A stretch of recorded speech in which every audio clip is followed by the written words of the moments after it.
मोहम्मद विवाद और उसके बाद बरेली में हुए पुलिस लाठीचार्ज के चलते वहां के सियासी गलियारों में भारी हलचल मची हुई है। उपद्रवियों पर की गई कड़ी कार्रवाई को लेकर विपक्षी दलों में नाराजगी है, जिसकी वजह से नेता पीड़ित परिवारों से मिलने के लिए बरेली जाने की कोशिश कर रहे हैं, लेकिन प्रशासन ऐसे नेताओं को उनकी आवाज पर ही नजरबंद कर रहा है। नगीना के सांसद और भीम आर्मी के संस्थापक चंद्रशेखर आजाद के बरेली जाने की योजना थी। इसकी सूचना मिलते ही पुलिस ने उनके सहारनपुर स्थित कस्बा छुटमुलपुर आवास की घेराबंदी कर उन्हें हाउस अरेस्ट कर लिया। जिला प्रशासन को देर रात ही इसकी भनक लग गई थी, जिसके बाद कई थानों की पुलिस को तैनात कर दिया गया। सुबह तक पुलिस बल की संख्या बढ़ा दी गई और इलाके में बैरिकेडिंग कर दी गई थी। चंद्रशेखर आजाद ने कई बार घर से निकलने की कोशिश की, लेकिन भारी पुलिस बल के चलते वो कामयाब नहीं हो पाए और धीरे धीरे उनके घर के बाहर समर्थकों का जमावड़ा भी इकट्ठा हो गया। और जब नगीना सांसद चंद्रशेखर रावण से इस बारे में बातचीत की गई तो उन्होंने देखिए क्या कुछ कहा। क्यों बना, इससे पूरा प्रदेश और देश वाकिफ। जिस तरह का अन्याय वहाँ हुआ है, पहले अधिकारियों में और आम जनता में सामंजस्य बनता था चीजों को संभालने के लिए। भाई लोकतांत्रिक व्यवस्था है, अगर कहीं कुछ गलत हुआ है तो लोग विरोध करेंगे। विरोध का भी एक स्तर होता है, एक मर्यादा होती है, एक सीमा होती है कि हमें कानून को हाथ में नहीं लेना। लेकिन जिस तरह से हमें दिख रहा है कि सामने वाली छत से पत्थर आ रहा है और आरोप आप किसी और पे लगा रहे हैं और फिर लाठीचार्ज हो रहा है। 82 से ज्यादा लोग जेल चले गए हैं, 2000 लोगों पे मुकदमा हुआ है। जहां तक मैंने देखा, मैंने कई जगह की घटनाएं देखी। हालांकि मैं सहमत नहीं हूं कि पुलिस में और आम लोगों में टकराव, क्योंकि पुलिस भी हमारा हिस्सा, इसी सोसाइटी का हिस्सा है और वो हमारी प्रोटेक्शन के लिए, कानून व्यवस्था संभालने के लिए है, लोगों को न्याय दिलाने में मदद करने के लिए। लेकिन इस तरह कोई घटना बड़ी दिखाई नहीं दी कि पुलिस के साथ कोई सामने टकराव हो रहा है। जबकि उत्तर प्रदेश में कई ऐसी बड़ी घटना हुई है जहां पुलिस को मजबूरी में पीछे हटना पड़ा है। हमारे सामने फतेहपुर उसका उदाहरण है कि वहां मकबरे पे क्या हुआ था। ये जो भय का माहौल वहां बना है, लगातार मेरी वहां के बहुत जिम्मेदार लोगों से बात हो रही। 17 तारीख को हमारा सम्मेलन था, वहां मैं गया था। 12-15 दिन के उसमें कितना बदलाव है बरेली में कि आज लोग वहां डर के साए हैं। बुरा ये है कि उनकी धार्मिक आस्थाओं को भी ठेस पहुंचाई जा रही है, नमाज नहीं पढ़ पा रहे हैं, उनके घरों में बुलडोजर चल रहा है। एक नई प्रथा जो उत्तर प्रदेश में लागू हुई है, ये कानून का राज नहीं हो सकता है। जो जमीन, जो चीज 70 साल से बनी हुई है, अचानक से वो आज घटना हुई, सुबह अवैध होगी, उस पर बुलडोजर चल गया है। इसको किस तरीके से देखा जाए?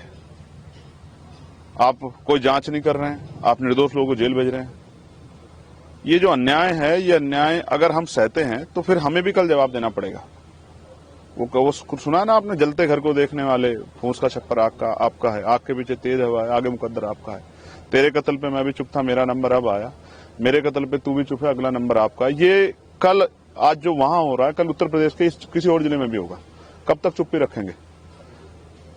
मेरे पास बहुत काम है। लेकिन जब वो अन्याय हुआ और वहां के लोगों ने मुझसे अपील की कि आपको आना चाहिए, आप सब लोग बड़ी बड़ी बातें करते हैं, लेकिन मुसीबत में कौन आता है साथ, ये देखने की बात है। तो मेरी ये जिम्मेदारी बनती है कि आज जाके उनका हाथ पकड़ूं, उनके आंसू पूछूं, उनकी आवाज बनूं, उनके साथ जो अन्याय हो रहा है उसको लोगों के सामने लाऊं। और मैं करूंगा क्या जाके वहां? मैं कोई भीड़ तो जुटा नहीं रहा, मैं जाके पीड़ितों को सुनूंगा। ऐसा क्या हुआ जिस सच्चाई को छिपाने के लिए, वहां जाने से रोकने के लिए इतना बड़ा जो है पुलिस बल लगाया गया है। मेरी पुलिस से कोई लड़ाई थोड़ा ही है भाई। कहीं कोई घटना हुई है तो हम लोग राजनीति कर रहे हैं, हम लोगों की आवाज की बनने की लड़ाई लड़ रहे हैं। तो अगर हम लोग उनके बीच में नहीं जाएंगे, उनको सुनेंगे नहीं, तो बताएंगे कैसे? फिर उस पर न्याय कैसे होगा? तो वहां जो अन्याय हो रहा है वो रुके, वहां जो निर्दोष लोगों पर कार्रवाई हो रही है वो कार्रवाई खत्म हो।